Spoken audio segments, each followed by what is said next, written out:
무슨 마취 해야 돼요? 가장 좋은 선택은 뭐냐면 마취라는 건 사실 그게 있거든요. 아무리 프로토콜이 있고 아무리 좋은 장비가 있고 아무리 좋은 약물들이 있다 그래도 마취를 하는 선생님이, 수술을 하실 선생님이 내가 이 약물을 많이 사용해보고 이 약물에 대한 경험이 많아야 이 마취제에 대한 편안함이 있기 때문에 더 많이 사용하게 되는 거거든요. 근데 많은 선생님들은 있죠, 본인이 선호하는 마취의 특정한 한 가지 방식 또는 그 병원에서 여태껏 계속 진행되는 마취의 방법 한 가지, 이 한 가지만을 무조건 루틴하게 쓰는 병원들이 사실은 대부분입니다. 아까 말씀드렸잖아요. 마취라는 거는 수의사 입장에서는 본인이 가장 편안한 방식을 쓰려고 하는 경향이 있습니다. 그건 저 또한 마찬가지입니다. 근데 그거는 좀 경계해야 되는 거예요. 내가 한 가지 방식의 마취 방법에 익숙하다고 해가지고 모든 아이들을 그 방식으로 마취를 해야지 라는 생각을 하는 순간 마취 사고의 가능성이 좀 높아지는 겁니다. 그래서 최소한 주사 마취의 한 가지 방식과 호흡 마취의 한 가지 방식, 이 두 가지 방식은 수의사인 내가 언제든지 아주 자연스럽게 쓸 수 있는 그런 수의사 선생님, 그런 동물병원에서 마취를 하시는 것을 저는 권장드립니다. 마취에 100%는 없습니다. 100% 안전한 마취는 존재하지 않습니다. 그거는 동물뿐만이 아니고 사람도 마찬가지예요. 확률은 적지만 마취 전에 자세하게 꼼꼼하게 검사를 한다고 하더라도 아주 특별한 체질이거나 아니면 이 아이의 우리가 알지 못하는 뭔가 어떤 문제로 인해서 마취로 인한 사고가 날 가능성은 존재합니다. 하지만 그 마취가 무섭기 때문에 우리 아이를 꼭 해야 할 것들, 이 아이의 잇몸에 염증이 너무 심해서 이가 흔들리기 시작하고 이 잇몸에서 피가 나기 시작하고 밥을 씻기를 싫어하는 상황인데도 불구하고 우리 아이가 나이가 많고 마취가 무섭기 때문에 마취를 하지 않는다? 저는 그게 옳다고 생각하지 않습니다. 마취가 꼭 필요한 상황이라고 한다면 마취가 무섭다고 하더라도 마취를 해서 그걸 해결하는 게 맞습니다. 하지만 반대로 얘기해서 내가 다니는 병원은요, 마취에 대해서 너무 자신만만하게 얘기해요. 아, 저희 병원 뭐 15살 심장병 있는 아이들도 마취하고 다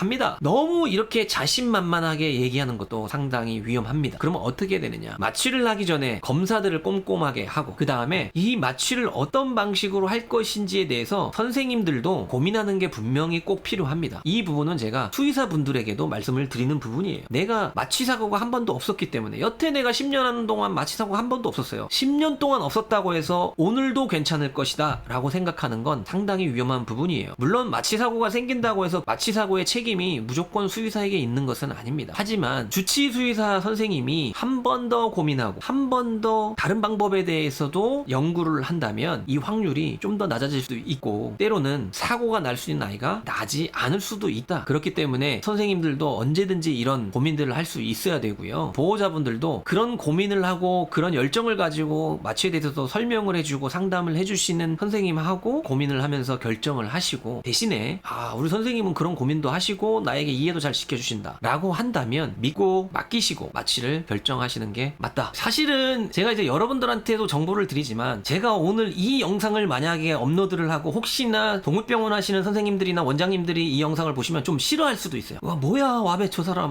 진짜 괜히 보호자들 눈만 높여줘가지고 마취 방법에 대해서 왜 그럼에도 불구하고 제가 이 내용들을 여러분들한테 제가 하는 모든 이 방식들을 다 말씀을 드리냐. 수의사님들이, 동물병원 원장님들이 물론 이렇게 하시는 분들도 많아요. 이런 모든 방식들을 다 고려하시는 분들도 많아요. 하지만 고민 안 하시는 분들도 계시거든요. 근데 이런 분들은 고민하십시오 라는 걸 말씀을 드립니다. 이제는 보호자분들이 마취는 무조건 호흡 마취가 좋아요, 이런 원장님들한테 여러분들 맡기기 좀 더 불안해지죠. 호흡 마취 삽관해야 되는데 삽관하려고 프로포폴 딱 넣었다가 아까 얘기했던 그 병원 애처럼 갑자기 심정 좀 어떡해요? 물론 예상할 수 없어요. 제가 말한 걸 여러분 또 너무 맹신하지는 마세요. 마취 방법이 여러 가지가 있고 그 중에 좋은 선택을 한다고 해서 마취 사고가 없다는 뜻이 아니에요. 제가 말씀드렸잖아요. 100% 마취는 없어요. 예를 들면 여러분들이 피하셔야 할 병원은 어떤 병원이냐면, 제가 여태 마취만 한 1000번을 했어요. 10,000번을 했어요. 15살 나이 심장병 있는 아이, 20살 있는 아이, 뭐 이런 아이 마취해도 저는 다 깨어납니다. 오히려 이런 곳을 여러분들이 더 조심하셔야 되는 겁니다. 고민하시는 선생님이 필요하다는 거예요. 자신만만한 선생님이 필요한 게 아니고, 그리고 그 고민하는 거를 보호자분의 그분에게도 설명을 해주고 그래서 얘가 이런 마취를 하는 게 저는 좀 더 나은 것 같습니다. 그럼에도 보호자님이 이런 마취를 더 선호하신다고 한다면 제가 그 방향으로 한번 고려는 해보겠습니다. 고민하는 선생님을 찾는 거 되게 중요합니다. 고민까지는 아니더라도 한 가지 마취 방법을 얘기하더라도 여러분들에게 그 마취를 할 때 그 과정을 좀 설명을 해드리고 마취에 대한 이런 위험성이 있을 수 있어요 라는 얘기를 해주는 선생님을 찾아야 되는 거예요.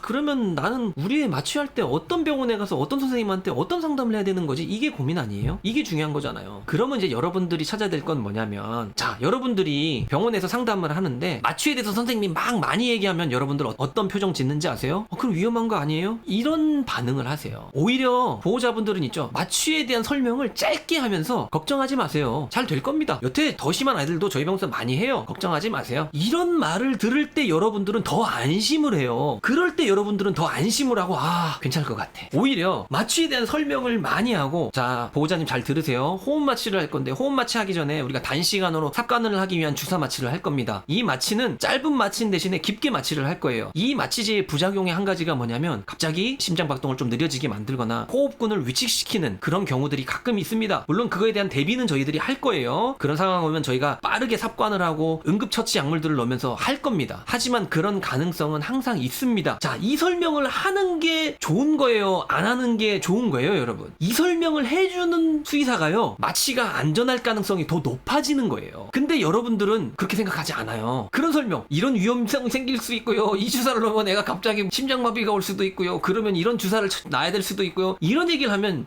뭐요, 이런 것까지 하면서 마취를 해야 돼요? 이렇게 생각하신다니까요, 보호자분들이. 그렇기 때문에 잘 되는 병원, 수술을 막 땡기는 병원, 수술 막 좋아하는 병원들 있죠. 제가 예전부터 조금씩 까는 병원들 있죠. 막 우리 병원은 슬개골 탈구 전문 병원이에요, 우리는 100%예요 이런 막 수술을 막 마케팅하는 병원들은 그 마취 위험성에 대해서 막 설명할까요, 안 할까요? 그런 얘기 막 하면 보호자들이 뭐지?